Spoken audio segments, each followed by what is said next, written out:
We got ourselves a stream. Stream with a time limit because my phone is only half charged. Sometimes, like at night, I could probably stream for like 20 hours on half a charge. But during the day when it's warm and the fucking fans or whatever they use to cool it in there are going, it's probably going to be about an hour. We'll see. We'll see what's what. And who's who and all that. Oh, look at that. It's the first.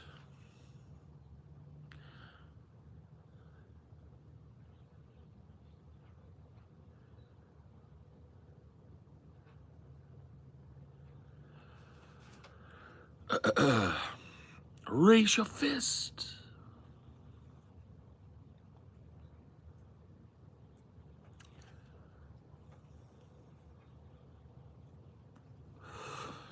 A wizard is neither late nor early. He arrives precisely when he means to.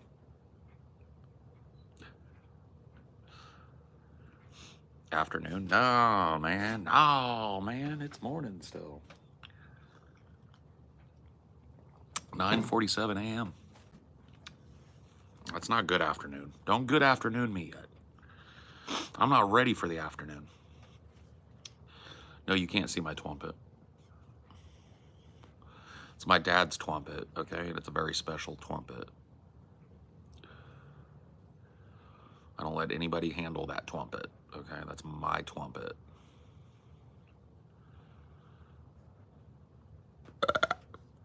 Excuse me. Disgusting freak, Paul's ego. Why don't you...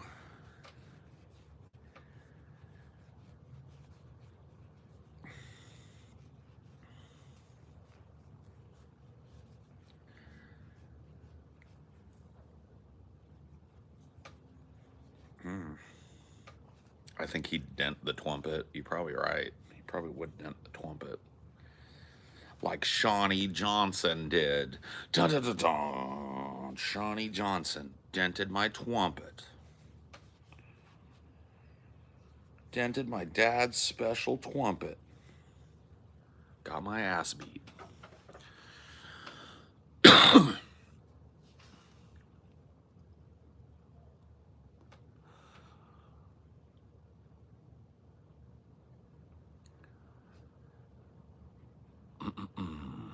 Why haven't we had a series of movies hit like lottery yet? Hit? Or you mean hit like money-wise? Because we have. It's called the MCU, and it has blown Lord of the Rings out of the water completely and utterly.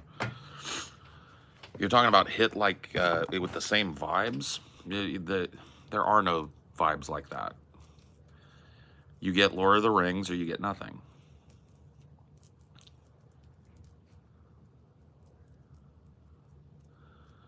Was he bitter at you after that for catching an ass whooping because of you? He didn't. I caught the ass whooping.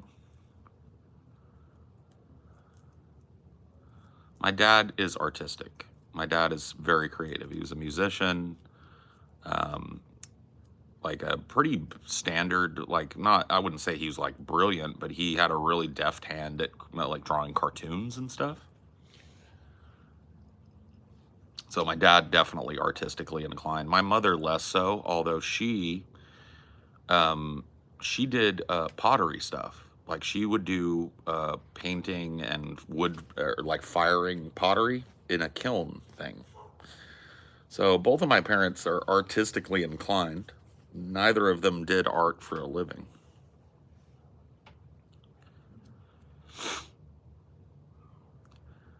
And by the way, I had no idea about Beau of the Fifth Column. How the fuck does somebody manage to keep something like that hidden from the audience? I think that there's a lot of people in his audience that just don't give a shit because of the cult of personality. They like the things that he says. Like I've seen people say that, like people trying to say that Beau human trafficked people is like they're Russian plants, like they're Russians. Like I've seen that, but it is odd to me that people are getting canceled left and right for like being mean in DMs, but this dude literally served like 4 or 5 years in prison for human trafficking. over 200 young women from Eastern Europe and then forcing them into slave labor here in the United States. And people are just like, yeah, whatever, you know. I'm shocked that his comments aren't full of it.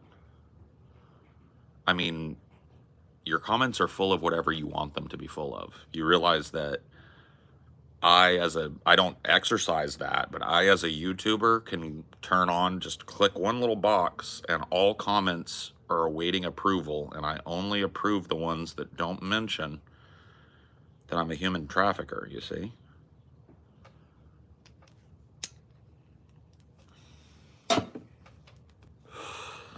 I can also put certain words that will auto-hide any comment that uses those words.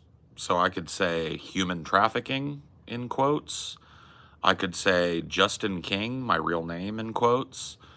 I could say blah, blah, blah, blah, blah, right? I could put any of that stuff, right? So that's why you don't see it all over his comment section, because he probably doesn't keep his comment section open.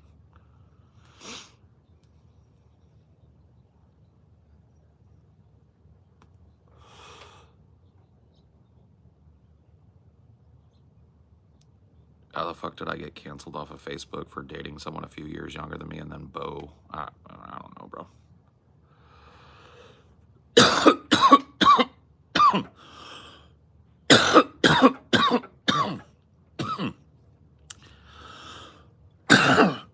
You should add the words your favorite. The only thing that's on that list for me is like 50 permutations of the N word.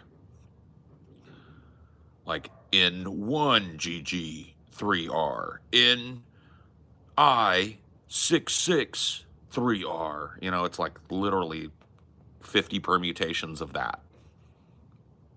That's why people can only get away with N-word towering in my chat. They never get to type any of the permutations of the N-word. So they have to do the tower. N, I, G. And usually right around there, they're banned.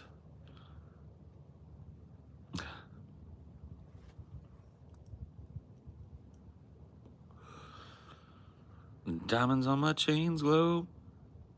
Every 20 minutes change clothes. Had a meal before the label.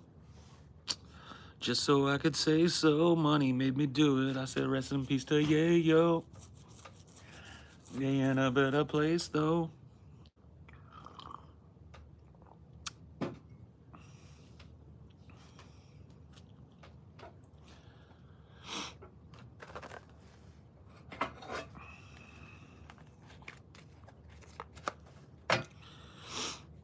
What about the N-word by a certified brother? A certified brother's gonna have to find something else to say. It's better for me to stifle the use of that word by a certified brother than it is for me to have a bunch of little 14-year-old white kids in here using it. I choose my battles.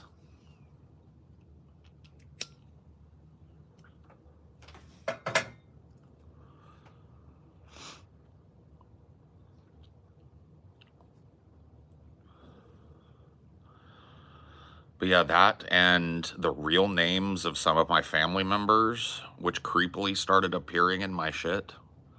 This was years ago, though. This was like 5 years ago. So I added some of my family members' real names to that list, and that's it.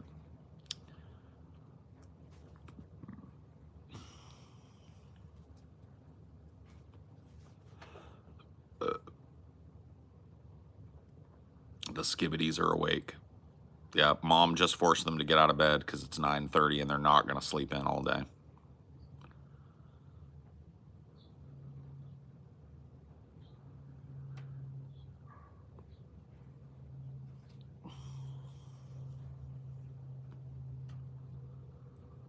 Nice ring. It's actually not. It's the only ring that I can wear that doesn't chew my fingers up because of my eczema. It's stainless steel. That's all. That's it. It's actually, this is a sizer ring. This is a ring that they will give you to try on so that they can size your ring. It's just an entirely polished stainless steel ring. and it's the only thing that I can wear on this finger that doesn't cause it to break out and cause it to itch and swell and all that shit.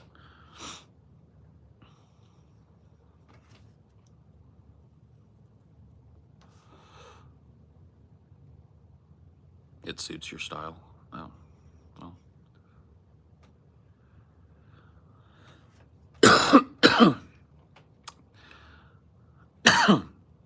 I wouldn't ask stupid questions, especially questions that are just going to lead down me having to have a health conversation with somebody a quarter my age.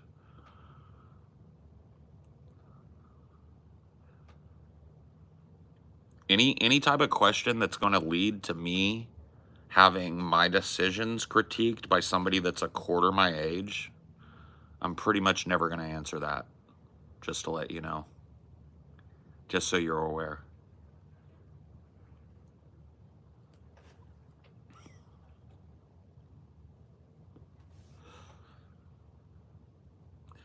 Yeah, my skin is super sensitive. Like, I can have stainless steel up against it. I can have leather. Like, this leather watch strap doesn't bother my hand. The stainless steel case on that doesn't bother me at all.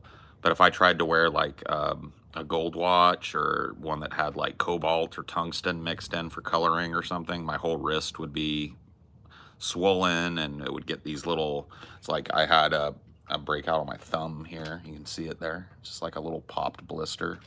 They just pop up, my hands start itching, and then all of a sudden I've got like, it's eczema is what it's called. Or is it eczema or is it I think it's eczema. I can't remember exactly. There's one other term that's popping through my head that I think it's eczema. Psoriasis? It might be psoriasis. I might be thinking of psoriasis. There aren't silicone inserts or something? For what?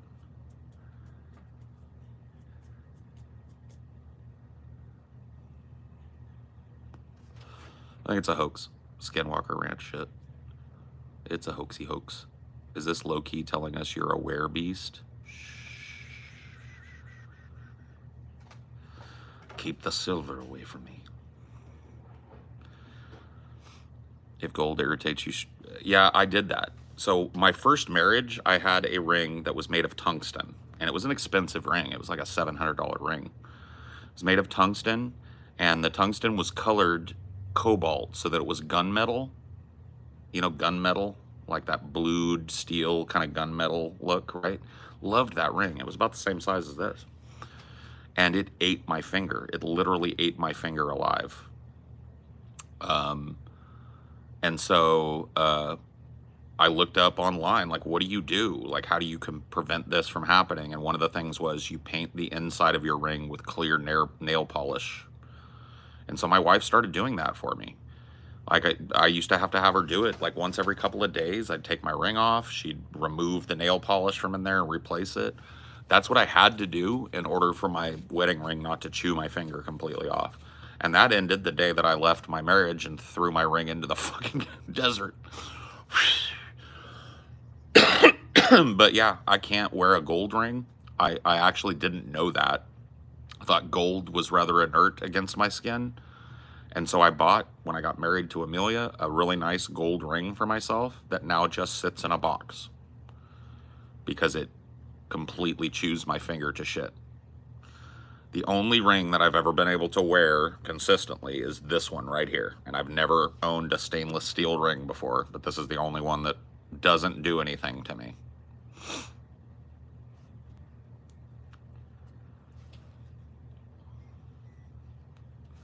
I could wear it on a chain around my neck. Yeah, I could do that, but what's the point?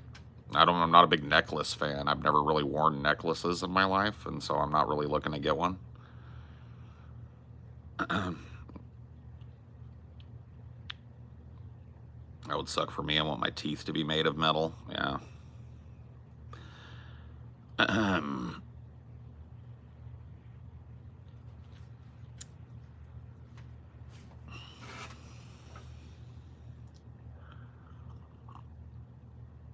Shoe fly. Don't make me get the racket out today, flies. I'm feeling magnanimous today. Don't make me get it.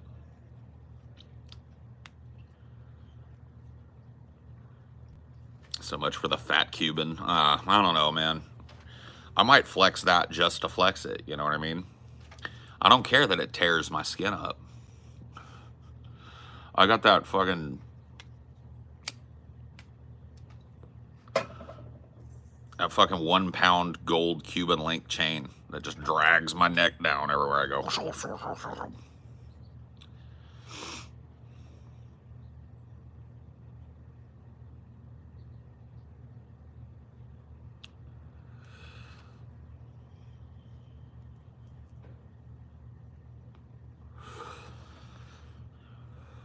Flavor Flav.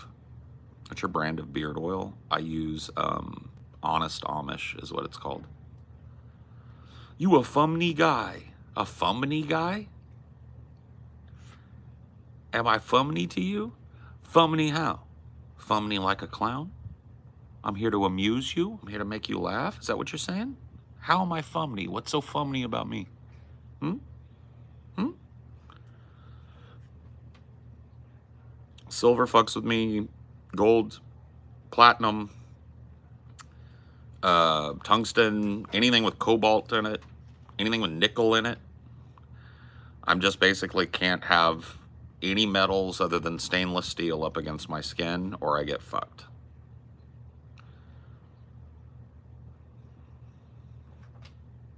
I'm studying in medical school. Any advice? Bro, you're already on a different level than me. You're in med school. Why would you ask me for advice about that? Be a good doctor. How's that? Once you get through med school, work on bedside manner. Work on being a good doctor that cares about people. How about that? There's your advice.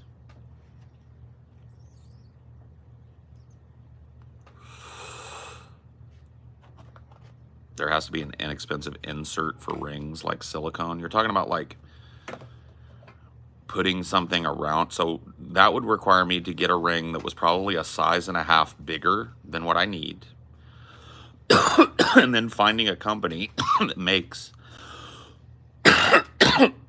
sized flat silicone inserts for the inside of your ring. Having them make it to the exact specifications of my gold ring. It just doesn't make sense. It wouldn't work. Like I said, when I was married before, I used to paint the inside of it with the fucking clear nail polish remover, and that would work, but only for as long as that nail polish remover didn't wear out.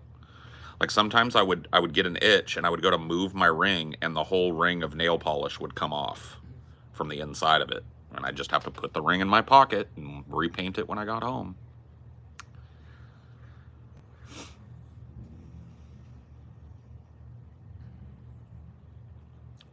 Anything that would be a barrier is either super expensive or it's like...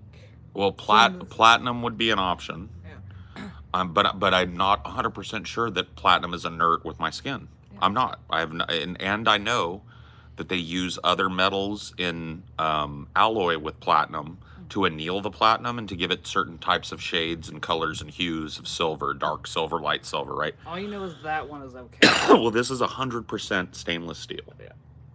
All the way through to the core. Mm-hmm. There's not a surface on it that isn't stainless steel. I was telling him this, too. It's like the reason I can wear my watches and they don't irritate me is because all the watches I own have a stainless steel body. Leather is inert against my skin. Stainless steel buckle strap up against my skin. You know, a stainless steel bracelet, rubber or PV, whatever they call it, PVA bracelet. I've got a couple of those. Like all that shit is inert against my skin. It's just certain metal compounds make me break out worse than I normally do. Yeah, and you don't have fuck you money of getting the purest possible fucking metal ever. No. Like it would be probably 10 grand for me to get a ring of this size cast out of platinum. Which is my best bet, right, as far as an inert metal for people that have contact allergy. That's all. What I've looked into is like platinum, pure platinum, is pretty inert against people's skin. But I would have to have, 10 grand I was willing to put on my finger. And even then, you're not sure. And even then, I could bring it home, wear it for a week, and it chews my finger up. So, nope. This one just works. It wasn't like I wore this one while I was waiting for the guy that made my gold ring to send me the gold ring. And I wanted to have a ring on my finger because we were married. And so I put it on. And he sent me the gold ring, and I put it on my finger, and it was like, oh, this is going to eat my finger alive. I can just feel it. It sucks, but, you supported a small business in Yield, Ireland. I did.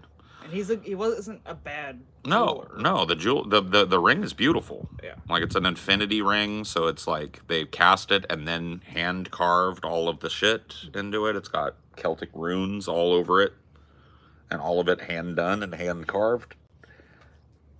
It makes it to where they can't resize it by cutting it. Like, they have to stretch it. And that's all, you can only do so much of that before you stress the ring. So I took it in, and I thought maybe if it was a little looser on my finger, it would be okay. No. They sized it up, and it still ate my finger alive. So it's basically just bloop.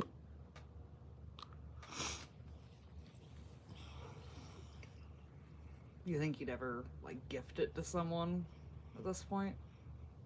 Gift it? I don't know. Maybe that'll just go to Landy, too. Yeah. I don't know. I don't have any other boys, Like, if he don't know it yet, but he's getting a treasure trove from Uncle Paul when Uncle Paul kicks. I want Landy to get my rings. I want him to get my ring. Anything cool. I want him that isn't really worth reselling. Mm-hmm. I want him having it. My watches. Any video game cool stuff that he wants. I want him to be able to pick through that shit.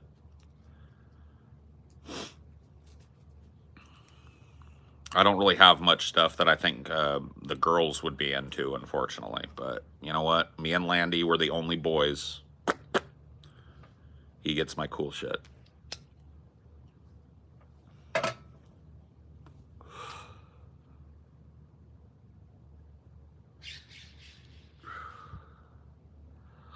He gets my cool stuff. Damn, man, the skivvities are thick today. My poor mods are having to work double time. Because even with that stainless steel, there's days where it just bugs you out of nowhere. Yeah. Well, I mean, that's just my whatever. Do I have psoriasis or do I have? It was like eczema. Eczema. Hands, so. Okay, I get them mixed up. So I have eczema. Psoriasis. They were thinking maybe you had some psoriatic arthritis going on, but yeah. But the stuff that my skin problems are eczema. Yeah. Realized a lot of the American population smoke weed. It's kind of always been that way too. Yeah, the fact that like these more and more like kind of states like Missouri and Ohio are starting to legalize. Yeah. Psoriasis is usually when it's all scaly. Okay, yeah. Then I've got the other one. I've showed you guys. I got one that broke out yesterday on my thumb. Just out of nowhere, my thumb starts itching, then there's a blister there, and then there'll be a scab there in a couple of days. Sucks.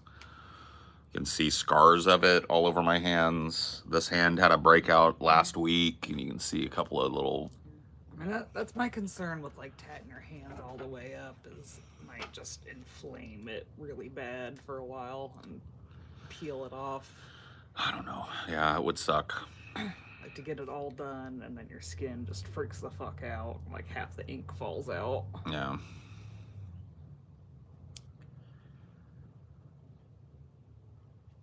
I just hate looking at my hands because of all the scars on them. Like I've got burn scars, I've got wound scars, I've got psoriasis or eczema scars all over my hands. I would maybe start small. Like don't go fucking full Monty. Try like one of your fingers and see what happens. Yeah. And then do more if it feels like it takes it okay. I wouldn't go full Monty, full hands.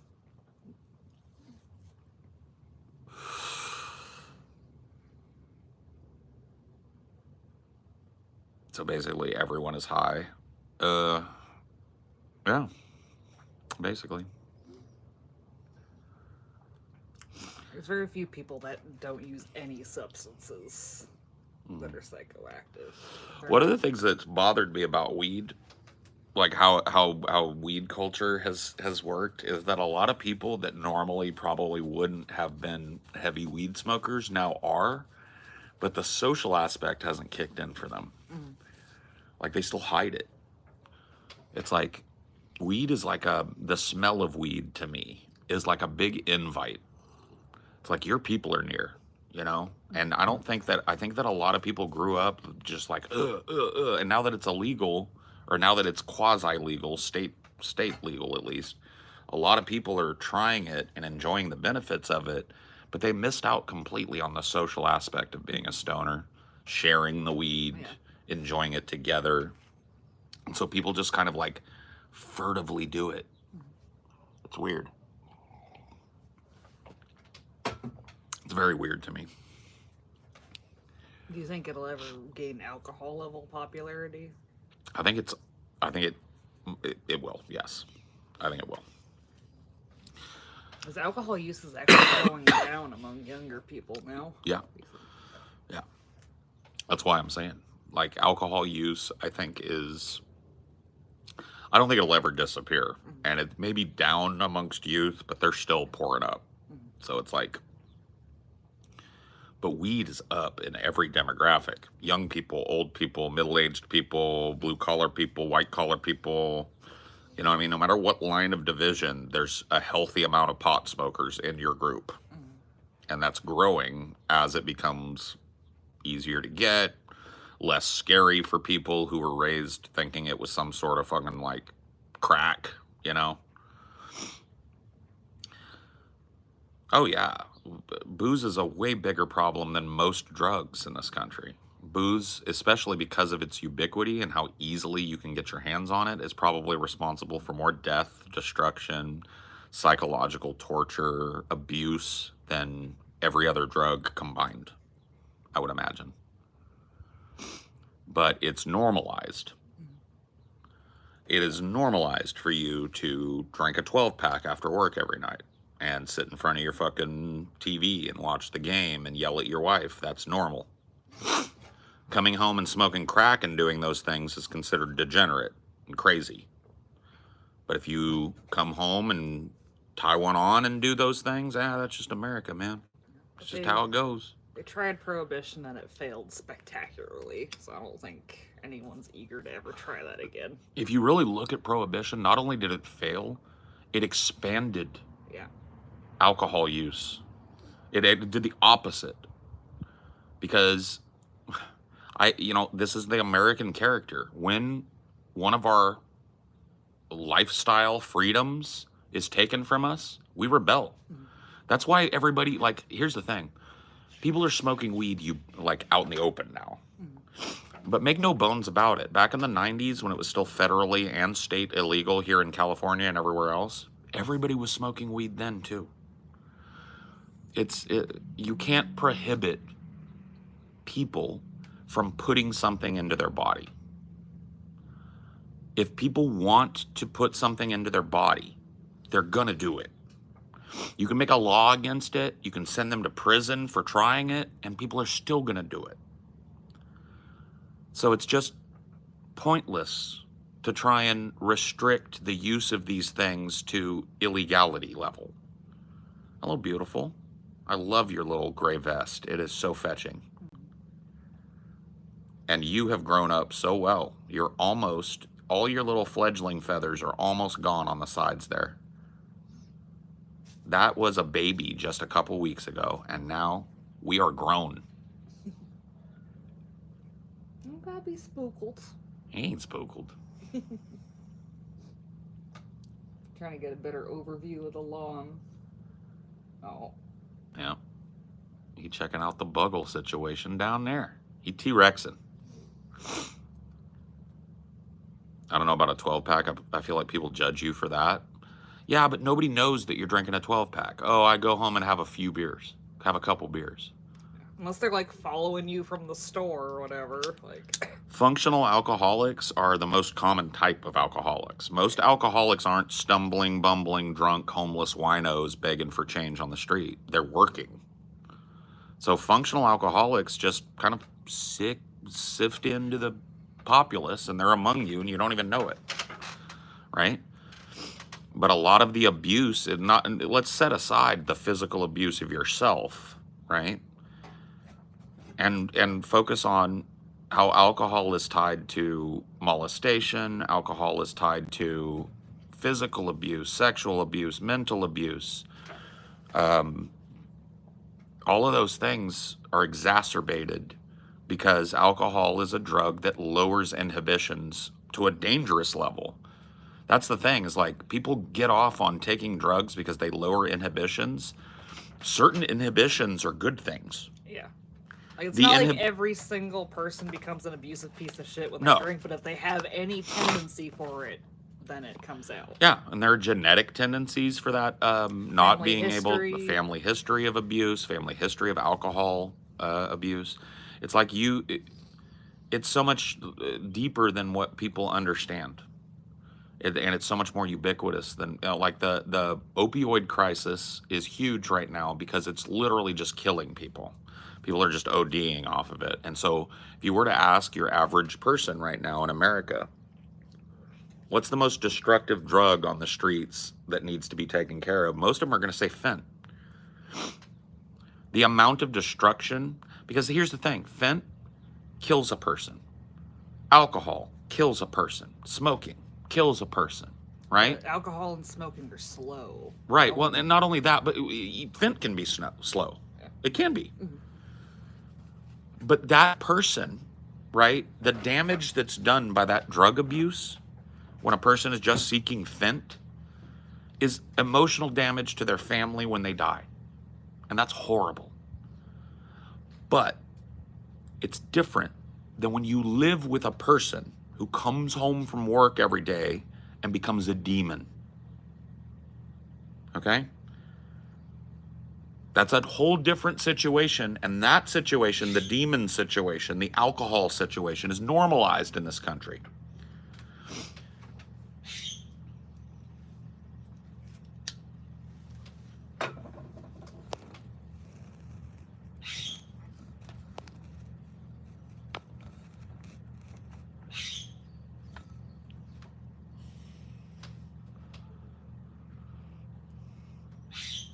Getting all mad at over there. He just squawking. Letting everybody know this is his territory. What's this one? Yeah, he calling over a friend. Squawk.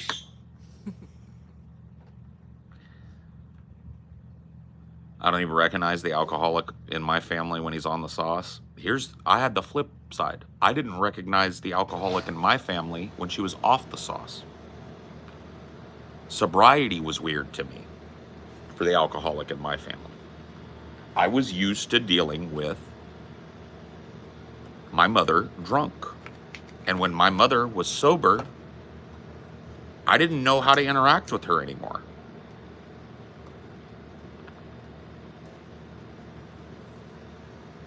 It's not that you aren't glad that she's not drinking like she did, but it just was weird. It was very weird. My mom's a teetotaler now, basically. She went from drinking all day, every day, to drinking on the weekends, to drinking occasionally, to not drinking at all. And she is 100% sober, 24/7, 365. My stepdad, who was one of my stoner buddies, hasn't taken me up on an offer of a hit of one of my joints or my vape or anything in like months. So I think he quit doing that, which is fine. That's a personal choice. I got no judgment about it. And the stoner thing, he was an occasional stoner. He wasn't ripped all day. But the drinking thing was hard for me. Because I was like, oh, who is this woman? Yeah, and they're not mean about it. Like, we'd bring our own beer over there if we want to go over there. Yeah. And she's not like that. She's not like, I don't want to be around it. She tells us, like, y'all want a beer, bring you a 6-pack, and we got a couple beers left from the last time you were here, and blah, blah, blah, But blah. I'll tell you, it'll be a month, and those couple beers we left aren't touched. Yeah, oh yeah. We did that. We just went over there. We brought a couple extra beers just in case. Went over there, and these same exact beers we'd left there a month and a half before were still right where we left them. My mom doesn't drink anymore. She just doesn't. You know, my stepdad doesn't drink anymore. And I had to learn over the last 5 or 6, 7, 8 years, like, okay, how do I deal with my mom? Number one, as an adult. Number two, sober.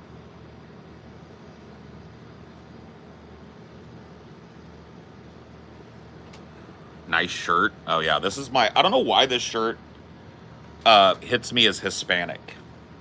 But I've always thought that this chick looked a little bit chola to me. But I think a lot of people look at it and it's like a Marilyn Monroe-esque figure. But to me, she looks chola as fuck, bro. Well, it's like that kind of Dias de los Muertos kind of. Yeah, it's the vibe. big hair and it's the strappy shirt, right? This is chola as fuck, bro. The eyebrows on fleek, that's chola. The rose, yeah. So, like, a lot of people, like, everybody comments on this shirt, but a lot of people will look at it, and I hear Marilyn Monroe a lot, because it looks like a white chick, I guess, to some people. That doesn't look like a white chick to me. I mean, her nose is gone. It's kind of... That looks like, that. She looks Hispanic to me. Marlene Monroe, yeah. You look like you dabble in a little bit of blacksmithing. Yes, I'm a man of the forge.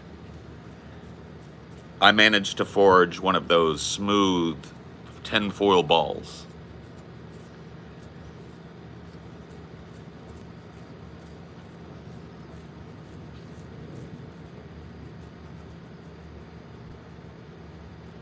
Did you ever try anything like that? Like, did you ever do a shop class or anything, or no?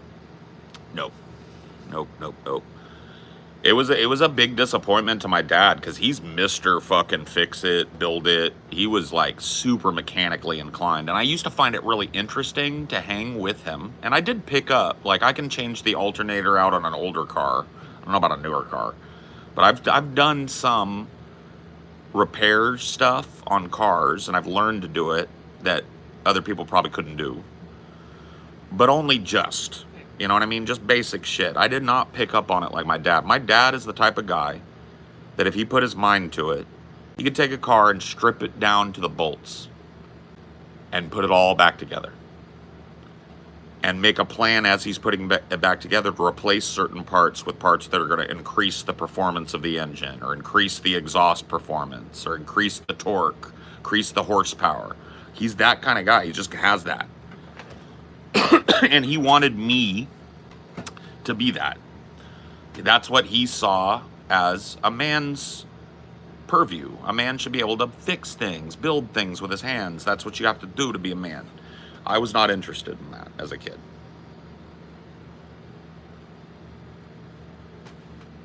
And I'm not all that interested in it now. You know? Not even really with art either. You're not like a clay molder. No. I never learned any kind of visual art. My art was always performance. And writing. Writing and performance, yeah. I'm very critical of my writing. So I say that my art is performance, and that's that. The writing is, it's tough. Try to teach you self-reliance. Yeah, no, I get it. I don't think he did wrong by me by trying to get me interested in the things he was interested in. And it did work on certain things. He and I bonded incredibly on computers. He was into early computers. He was a programmer. My dad programmed on the Commodore 64 128, and it was just amateur shit. He programmed a thing that he used at work to keep track of hours and shit. Like, he programmed a scheduling program for himself that he would use on the 128 in his office. He programmed I don't know what you would call it, like a conversion mod of a really classic game called Missile Command? You've probably played it. It's like the missiles are coming down and you have to launch a missile that blows up. You know what I mean? It intercepts the missile. Boom, Is and you it get these kind of little like boom, that boom. old iPod game with like the cannons and the little parachute guys? Kind of, yeah. You are three different defensive facilities down here, each one that can launch a missile. And you've got missiles coming down trying to take those out, and you have to launch a missile that intercepts them. And my dad did, he didn't change the gameplay utterly, but he did a total conversion mod of it where he added what he thought, and I thought too, were better sound effects for the explosions, for the missile launches, and he added he didn't like the circles, and so he made them create like stars when they blew up. You know, and he was able to do that back in the day when most people didn't even know what a fucking computer was, let alone how to program on Yeah, one. he didn't take a class. Your average person couldn't even boot a Commodore 128. Yeah.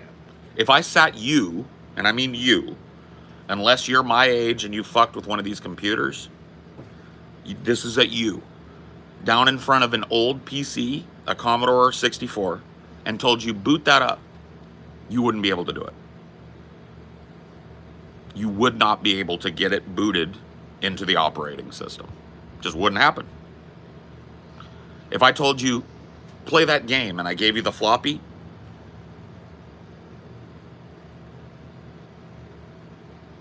is it labeled? No. It's a keyboard and a screen with a computer built into it. That was a Commodore. Most of the electronics were in the keyboard of a Commodore. A lot of people don't know that.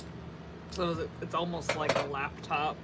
No, it was a big CRT monitor that had some of the computer in it, but most of the circuitry was in this big, giant, chunky keyboard. That's what I mean by like a laptop, like with the I guess meat so. of it. The meat of it is in the body of it, yeah. Then you had a secondary disk drive that didn't come with it. When you bought a Commodore 64 128, well, 128 was an upgrade. Commodore 64, you got the monitor and the keyboard, and it was a programmer's thing. If you wanted the ability to run other people's programs, you had to buy a floppy drive. If you wanted the ability to play video games that other people had made, you had to buy the 128 memory expansion and install it in your keyboard. You see?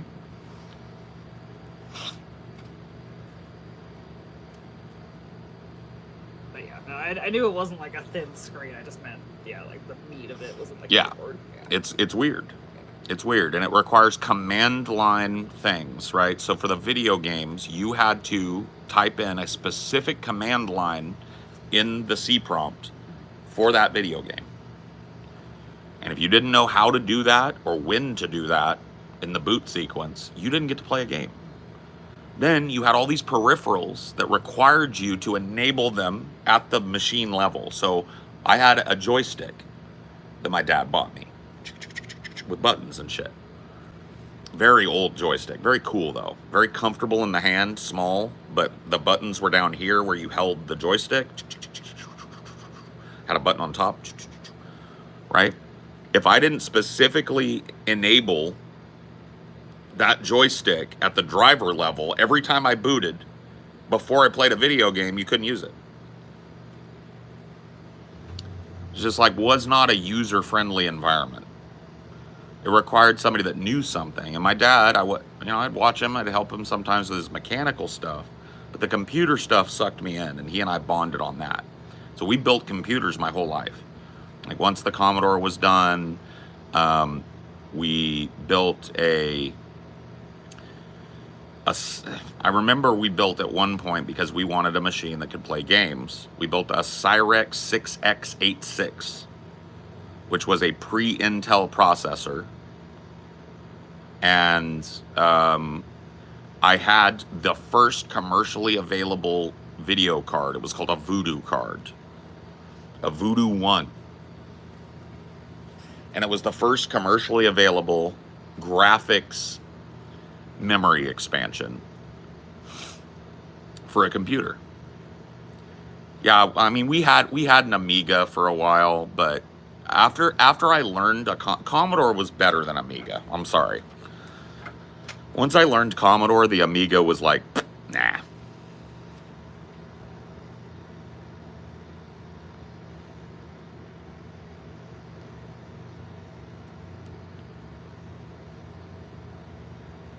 Yeah, I remember the first computer that I built with my dad had a 50 megabyte hard drive. The first modern architecture PC had a 50 megabyte hard drive with a second 50 megabyte hard drive as a secondary drive where we put all the games and shit.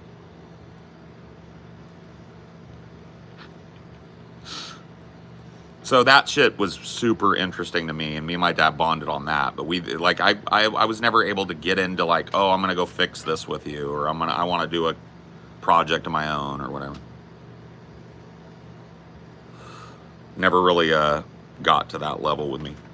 I'm gonna go get a hair tie. Yeah.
Time to get this blanket off my neck.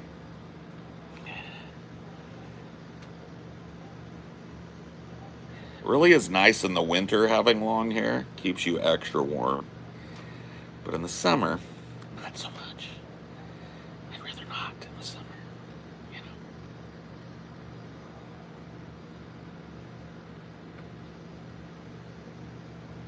Okay, that's good enough.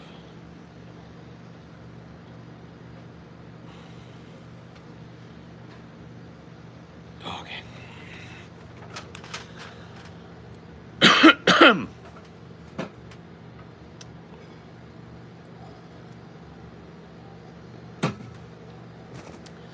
Customers at my job are retarded today, dude. Oh yeah, because that's when Grandma and Grandpa, that's when the church crowd comes out. Yeah, I know. Sundays are bad everywhere.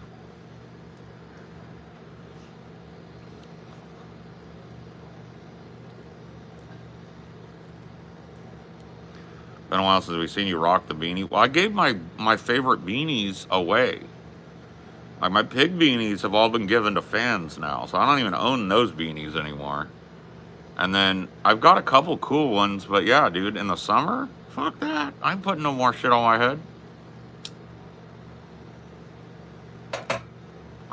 When it starts getting cool, I'll put the fucking beanies on. I got some awesome beanies, but I ain't putting shit on this head right now. No, I don't have those raggedy fucking skater hoodie, skater beanie. Tim Pool, I'm hiding my bald spot beanie. I don't got none of those. I got badass beanies, okay? My favorite beanie is my Cold War beanie that my friend that was in the Navy got me.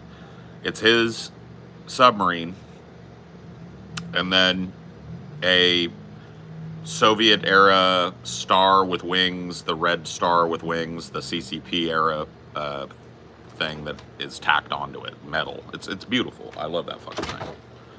But it's the warmest beanie of all time. I can't fucking put it on my head in the summer at all. The best thing about Tim Pool is his beanie. I mean, yeah, dude, that's why because like Tim Pool and TJ were going back and forth because Tim Pool wanted TJ to come on and argue with him. And TJ like dithered on it. And I was like, dude, you could be the #1 trending thing on YouTube right now. Oh, what do you mean? You go on there, you have a conversation with the dude, you casually and nonchalantly get up and just say, I just have to go to the bathroom or something. I'll be right back. I'm sorry. You stand up, you walk behind Tim, and you grab a fistful of that beanie, you jerk it off right in front of everybody, dude. You scalp him. It's like he might fucking call the cops. He might, you know what I mean? You might have some legal business with it. But while that's going on, the internet is blowing up about you being the dude that scalped, and then he got beat to it. Somebody did it to Tim at a fucking protest thing he was at, and now it would be complete. Now he would be second.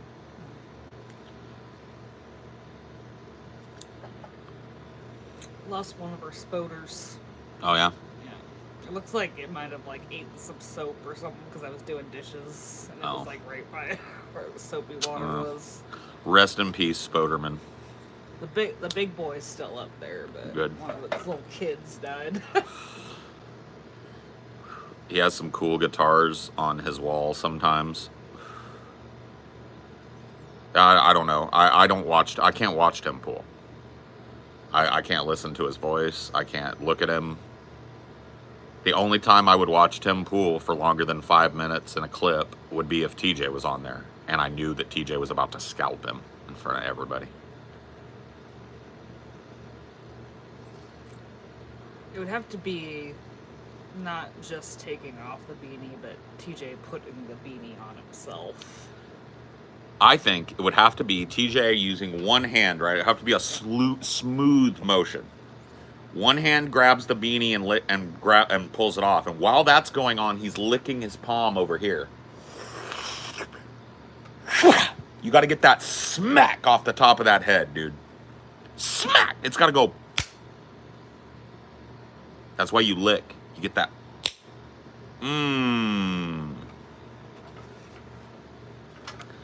Not in an assault way, just in that like, let's let me get that, like a monkey getting shot into space. Yeah. And then he just leaves, right? Tim Pool would whine, cry, probably call his security guy to come beat TJ up. The whole thing would be fucking amazing. It'd be amazing. He'd be whining and crying about that for a week. TJ would be the #1 trending thing on Twitter for a week. There'd be meme after meme after meme about it. But too late now. You know, it's been done. Somebody already scalped the beanie off of his head. And any escalation was like just increasing the risk of getting arrested. Yeah. Well, now Tim Pool has probably got probably rigged something up. Yeah. It's probably got like a rubber snubber back there keeping it on. So if somebody tries to pull it off, it just rebounds back onto his head, you know?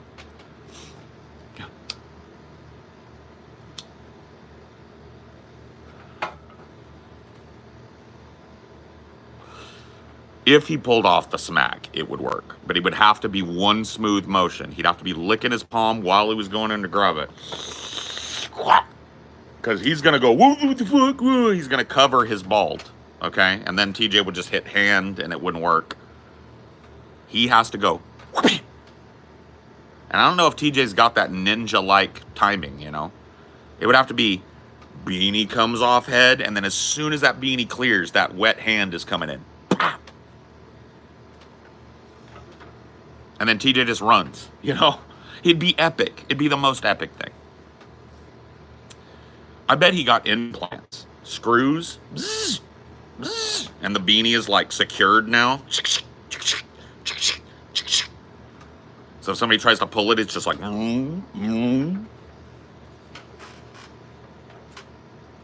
Too late.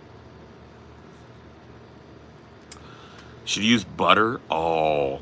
If he had a soft stick of butter, pull it off, whole stick of butter right on that bald pate, and then run. It has to be soft, though. It can't be fresh out. He's got to have it in his pocket getting all juicy. He's got to unwrap it and get it ready. I got to go to the bathroom, guys. Butter. And then TJ runs. He just books it out of the studio. You know, I think TJ could rip off the beanie even if it was secured. You know why? Why? Because he ripped out that dude's cochlear implant. That's just magnetic. Yeah. That's just a neodymium magnet. Yeah. I don't know. If Tim Pool's got the fucking skull screws, he's got that beanie secured in there with a grommet, it snaps in. I don't know. Or an egg. Ooh.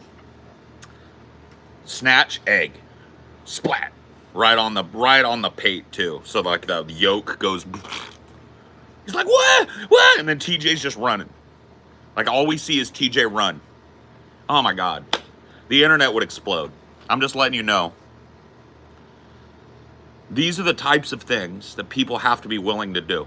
You know? I can't get on Tim Pool. He doesn't know the fuck I am. Now that I've talked about it, he's going to have like a big giant security guy there like this behind me the whole time, you know? And it can't happen. TJ, on the other hand, though, he can pull this shit off. A rotten egg? Nah. Nah, you don't want to be like, he assaulted me with disgust. No, it's an egg, bro. It's an egg. You're still going to take a little fucking minor assault charge or something. But the trade-off for your minor assault charge is going to be that the internet talks about nothing but you for like 6 weeks, bro. You can't buy that.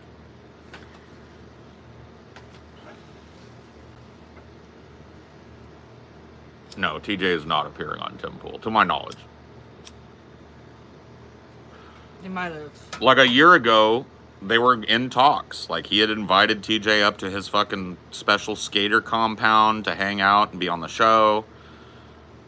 I can't remember what arc TJ was on, but it was something that had gotten fucking Tim Pool's dander up.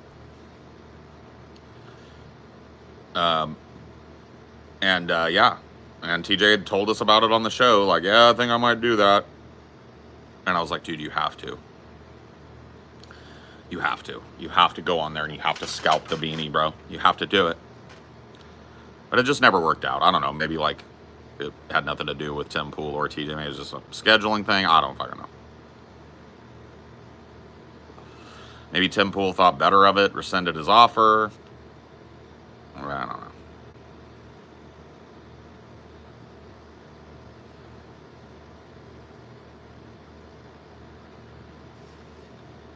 I was amazed that people listen to little turds like Tim Pool or Shapiro. It takes 10 seconds for me to get fed up with their bullshit and annoying voice. I mean, I don't know, man. I don't know. People, there's no accounting for taste, bro. People will listen to anybody. They got the little bit of charisma. They seem smart. People will listen to anybody. I'll listen to any old bullshit and run with it.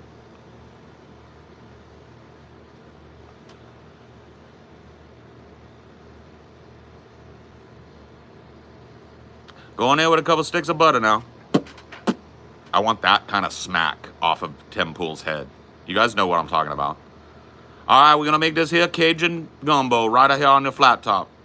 Go in there with 2 sticks of butter now. And he throws that soft butter down on the grill. Get your Cajun seasoning down now. Go in there with your shrimp. Go in there with that andouille sausage. Dude, if TJ could cook a whole fucking meal on Tim Pool's head because he was mad because he got scalped by the beanie in the heat, like if TJ could pull off cooking an egg up there, that would be, the internet would shut down.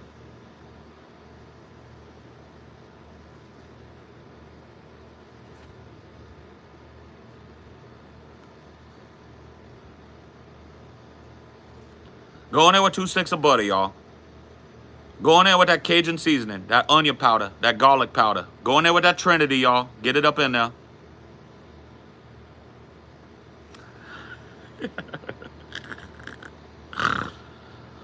Oh, man. My brain is cooked, bro. That's absurd that I even thought about that in the context of fucking Tim Pool's bald-ass head.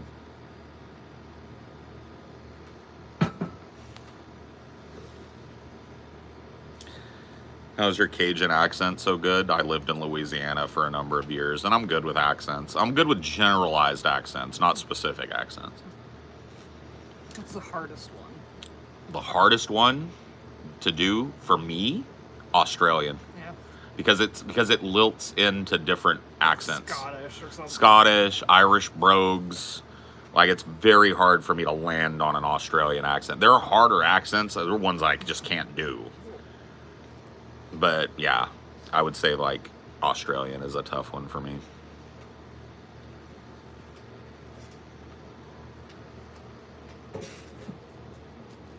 You got to get you that Lowry's in there now. Get some of that Lowry's seasoned salt in there now. That Tony Satcheris. Get that Tony Satcheris in there now. Throw in 2 sticks of butter, y'all. Boom, boom. Get that Old Bay. Get that onion powder, that garlic powder. Get it in there, y'all. 2 more sticks of butter. Go in there with your shrimp. And get in there with your andouille. Throw in your mud bugs. Get in there with that rice, y'all.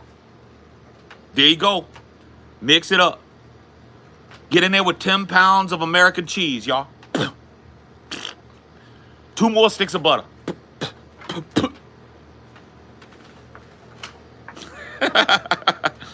Now get it. Now hit it with that cayenne pepper, y'all.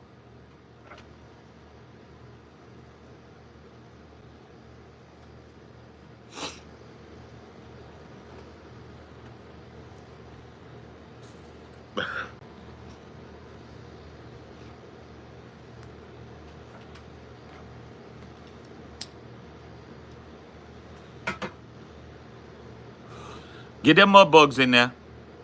Throw in them mud bugs. You pinch the head and you suck the tail. No. You pinch the tail and you suck the head, y'all. That's how you eat the mud bugs, y'all. You get down there in the mud bugs. Get in there with that Trinity, y'all. Sounds pretty gas. It is. Dude, that was the one good thing about living down south down there, dude. You see me. Like, I didn't fucking integrate well down there. But the food was banging. Food was banging. You can't beat it, bro. That Cajun food, you can't beat a po' boy. Dude, you go to Radosta's and you get you the roast beef po' boy dressed. Grab you whatever kind of drink you want. You sit down and you enjoy that. And you tell me that's not next level on top of next level.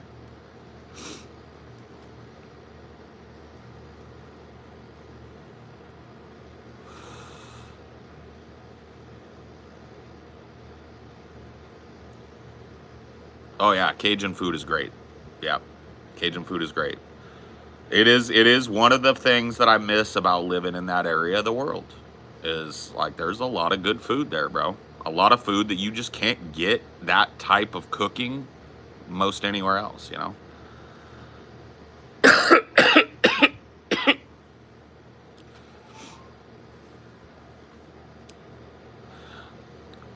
My name is Remy LeBeau, but you can call me the Gambit.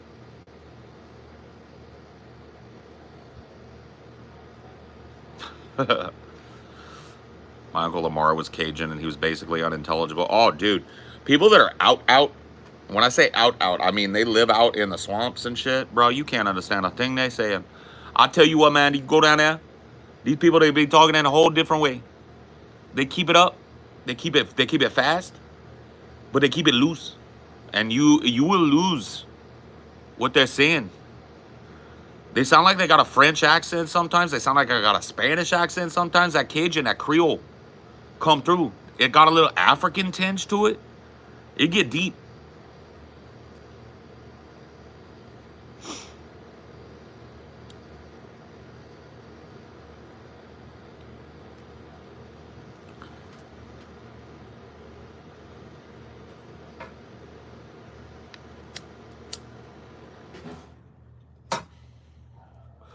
Paella? Yeah, paella is pretty good.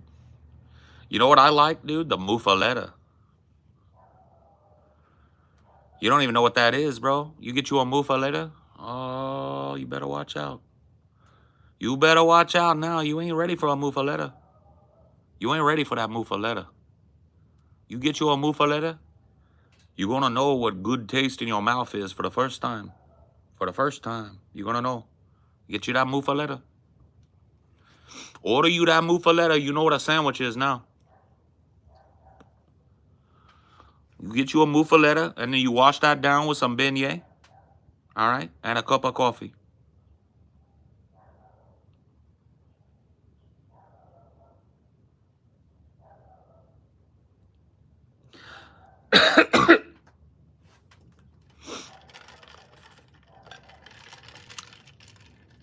Gotta get you that muffaletta, yo. You ain't never eaten unless you had you that muffaletta, yo. Strain? I don't even know. Oh, this is strawberry cough. That's right. I brought a couple strawberry coughs out to enjoy. Strawberry cough.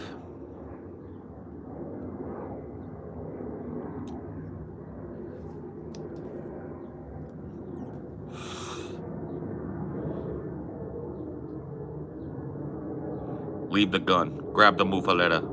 Yeah.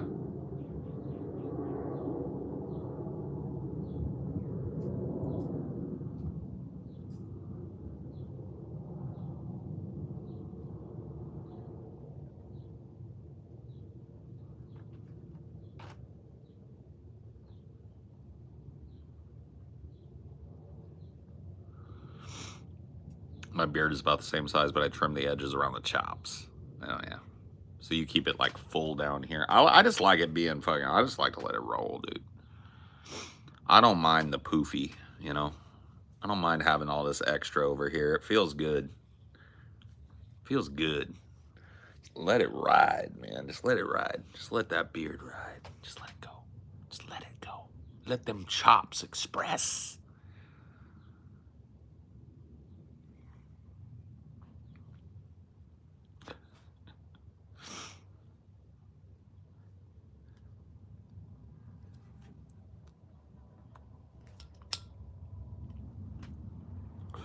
Don't hold your beard back.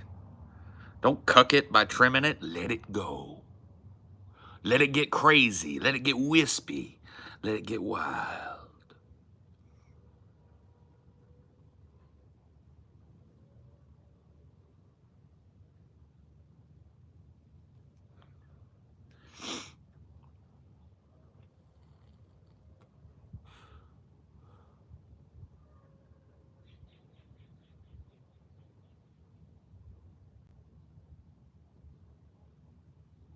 I feel like I'm hearing whales.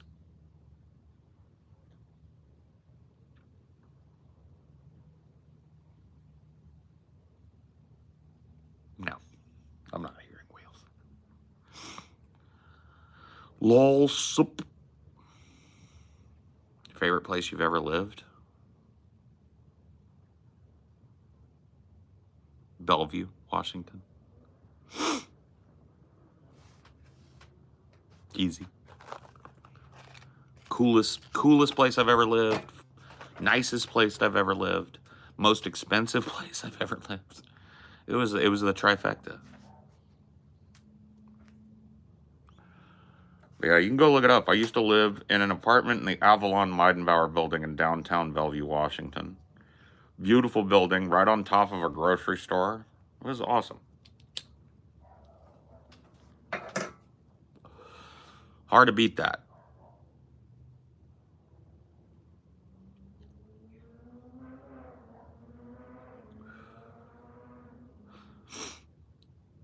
To grow cannabis is now legal in Germany. I was waiting for 20 years for that, and now I don't smoke anymore. Oh, man. You quit smoking before they legalized growing cannabis in Germany? Why have you done this? Why didn't you wait? At home, drawn picture of mountain top with him on by, women jelly bun, journey where my bed's there. There you go. That's my Eddie Vedder.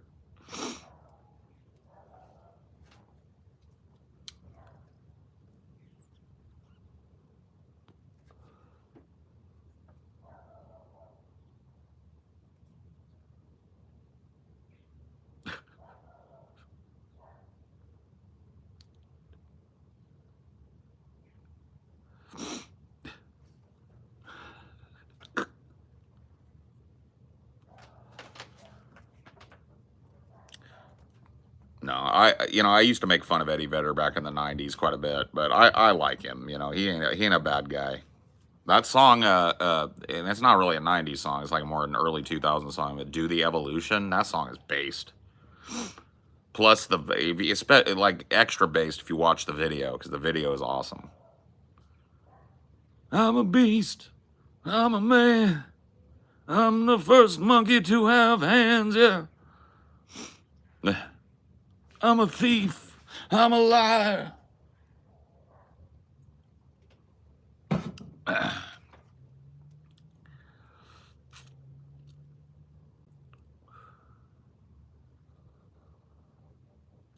Paul's German is actually every married man from Switzerland. I sound more like a Swiss guy. No, I didn't go to Kurt's bench. If I did, I didn't know it was Kurt's bench. I did traipse all over Seattle, but yeah, I don't remember doing anything with Kurt's bench. I'm not that kind of like a person. I don't know. I'm not drawn to places just because another person was there. It's just not that. It doesn't have its, like I'd like to go underneath that bridge where, Kurt used to tag when he was a teenager and shit. On the banks of the Wishkah there or whatever the fuck. I'd go there. I'd check that out. That'd be a cool place to go.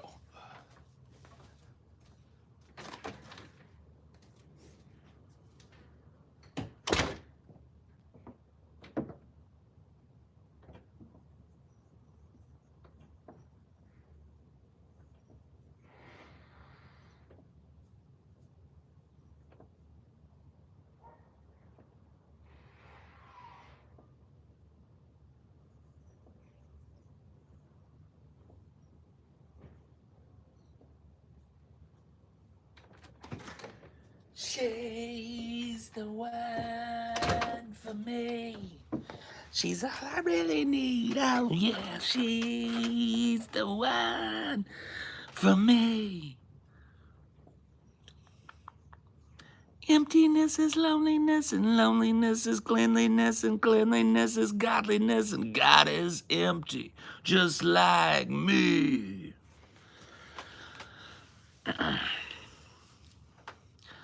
She's the one for me. She's the one when I'm lonely. That's a badass song, yo.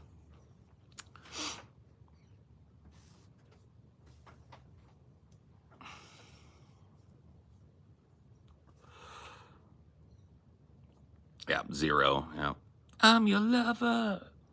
I'm your zero. I'm your face in the broken glass. Don't. I never let on that I was on a sinking ship. I never let on that I was gone.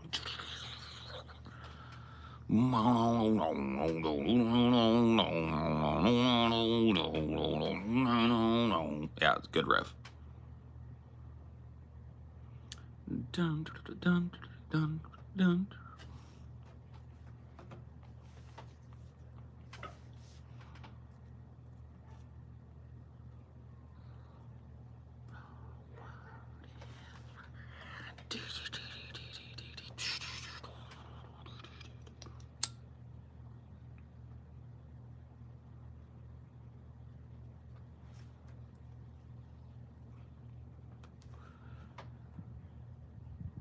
Not naked, but I'm baked.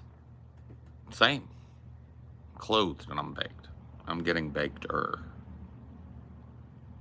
as time goes on. There's more and more bakedness happening.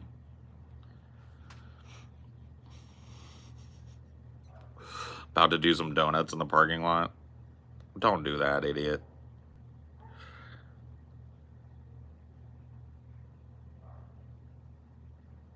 Paul, do you ever go to record store shopping? No. I kind of am sad about that because, like, I used to have a pretty cool record collection, but I lost it. I didn't lose it. I just kind of gave it up as part of my divorce, and Yeah, now I just don't really want to start collecting that shit again.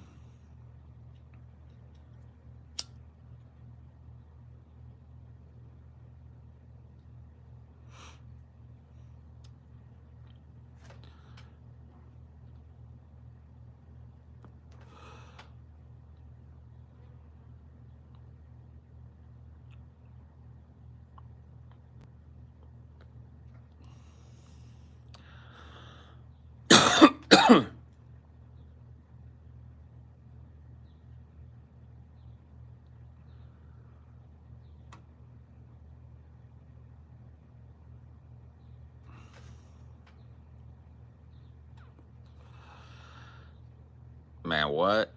Paul, I'm also a bigger person. I was wondering if you had done any swimming. Yeah. Swimming is a great exercise if you can have access to a pool.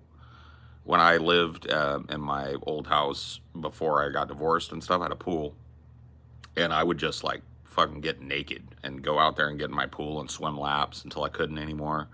I lost weight so fast, it wasn't even funny. And it really helped me because I have joint problems, back problems, congenital and just fucking like wear and tear, shoulder problems, ankle problems, wrist problems. Like I've blown my fucking body out. I did donkey labor for a long time in my life. Yeah. I took a tour of the Seattle Underground, like a night tour thing that they did, where they take you into part of it and show you kind of like the city that's underneath Seattle that they built Seattle on top of. It's kind of cool. They did a little tour thing, and we went and did it.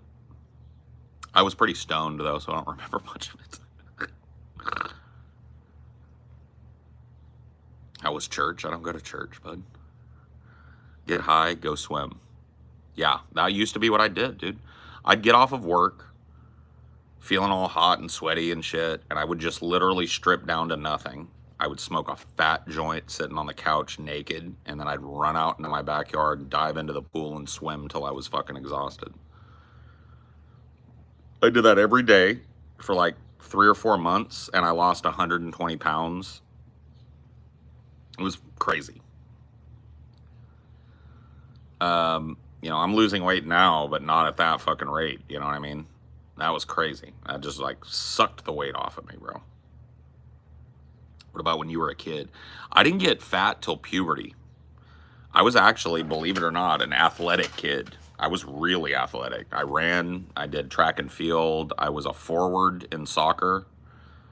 When I was, obviously 7, 8, 9, 10, that age. I did Little League. I liked sports. I liked running. I was good at it.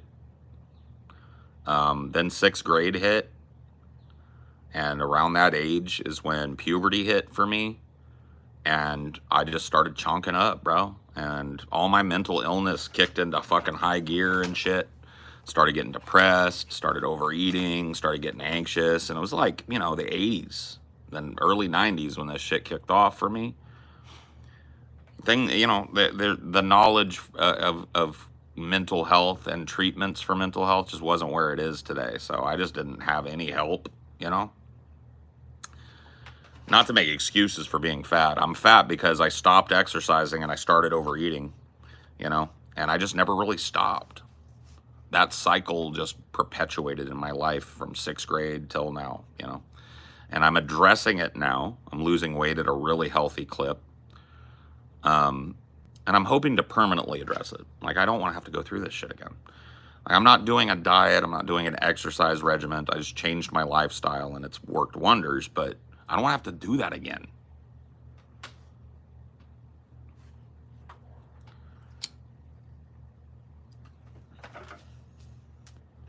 Flies.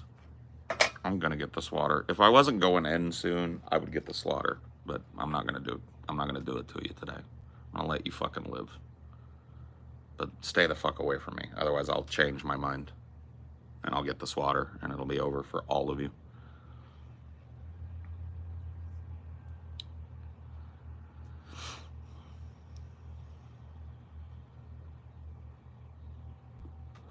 You check T levels? Yeah. When I was really big, this was back, and this was part of my, like, fertility therapy. So when I was married, before around 27, we started trying to have a child, and we couldn't. And you know, just like we thought it was her. We thought there was something wrong with her ovaries or something. So we went to test her. She was fine. They tested me, and during that course of that, I found out that when people are having fertility problems, something like 70% of the time it's the male. And in this case, it was. I'm completely infertile. I went to 2 different fertility specialists, tried some T replacement therapy stuff that did nothing. Because my T levels when I was big like that were low, not like catastrophically so, but low enough that they put me on the like T patch thing for a while. It did nothing for my fertility. It did nothing for my mental health. It did nothing for my, you know, physical health. So I don't do it. I really don't think I need it. I've been tested. I've had my T test. I had my whole blood work done recently, and everything was normal. My testosterone levels are good. So it's not that. I don't have that problem.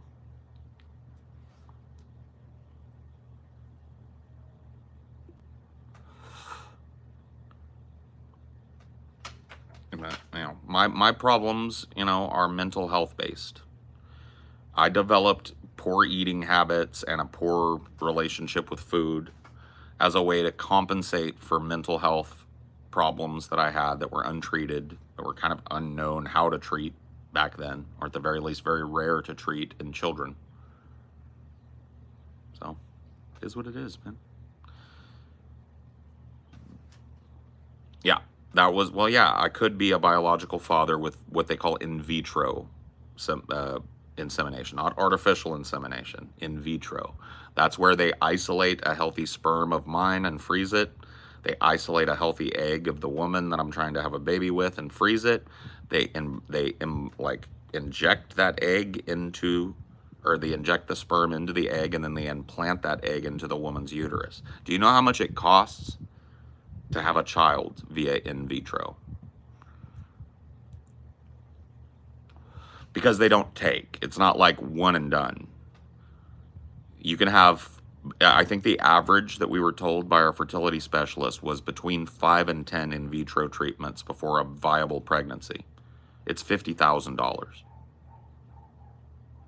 on average to brew up a kid like that.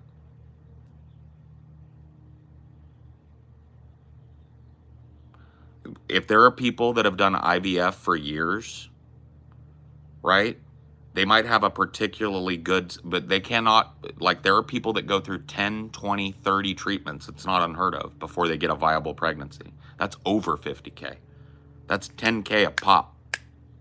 Boom, boom, boom, 10, 10, 10, 10, 10, 10, 10. Then you get a kid.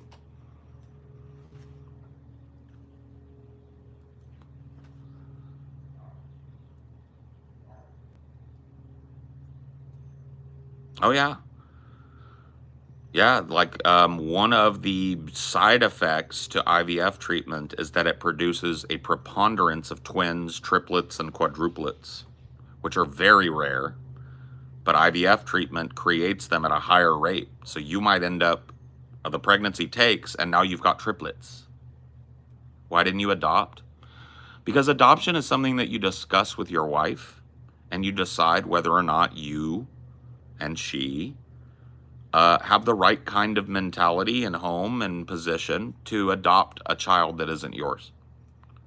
And when we had that conversation, we found that we didn't. Adoption is every bit as personal as deciding to have a child. This idea that you can't have biological children, ergo, well, why didn't you just adopt, like it's just the next logical thing, is completely ignorant of the situation. Completely.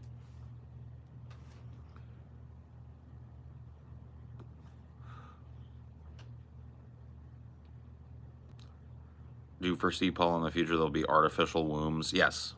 They've already done it, right? They've already done it. I think China has done it.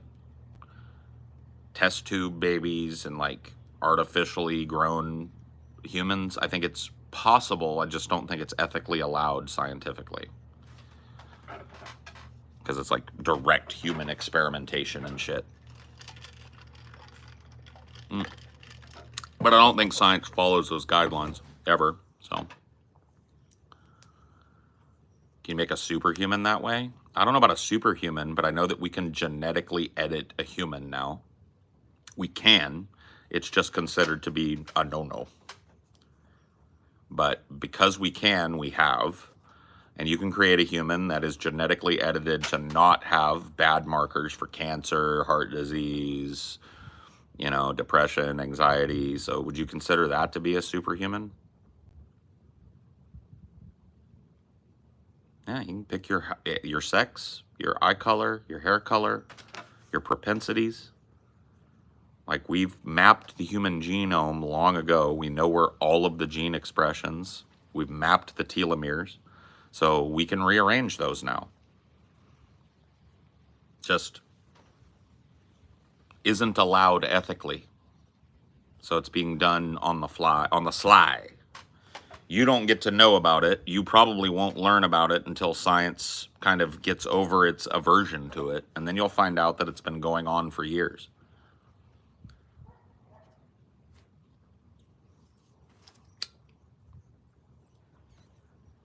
Decades, likely. Flies, don't do it.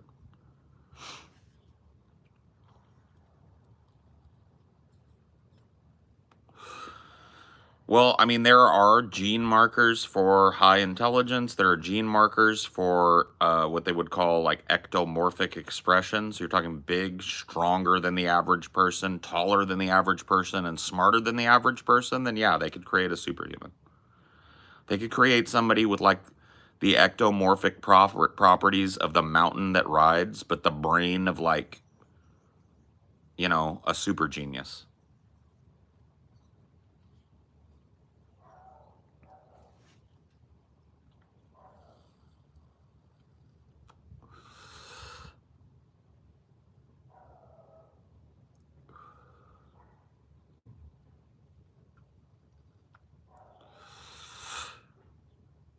Who's Fred Schneider? Like, why have you just like breezed into my life and gone like, this dude looks like X? Who the fuck are you, bitch? Who the fuck is Fred Schneider? Like, are there 5 people in here that got that reference? Is there one that chuckled? And what are you doing? What are you wasting your time with? Just that little like heartbeat increase, that little endorphin rush when I mentioned you? Is that all it's about for you? Get out of here. Go let somebody else make your heart beat fast. You look like you're from 1550? Cool.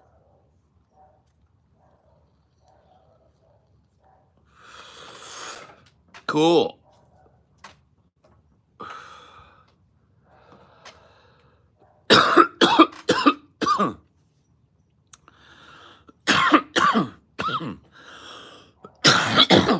And furthermore. All right, I'm out of here. Bye, bitches.